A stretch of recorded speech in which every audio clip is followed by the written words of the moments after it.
এত সহজে এত অল্প বয়সে 16 বছরে চরিত্র এভাবে নষ্ট করে দিলা। মাত্র 18 বছর বয়সে এত নারী দেখে ফেললা, মাত্র 18 বছরে এত উলঙ্গ ছবি দেখে ফেললা।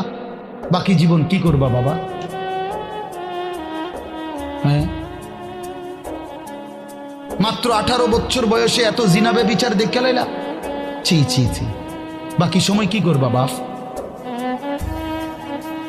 বাকি সময় কেমনে চলবা আব্বা বলো? এত অল্প বয়সে এত নোংরা হয়ে গেলা, এত কম বয়সে এত চরিত্রহীন হয়ে গেলা। সারাদিন নারী ছবি কি দেখো মোবাইলে তোমরা, আমরা বুঝি না বাবা।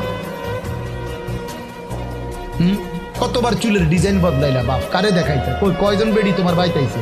তুমি যে এতবার ডিজাইন বদলাইলা, কেডা আইছে তোমার সেহুনি? হ্যাঁ, সিনেমার কোন নর্তকী তোমারে ফোন দিছে তাই শুনি? তুমি যে বেডিরে দেখা আখলাক নষ্ট করতেছ, চরিত্র নষ্ট করতেছ।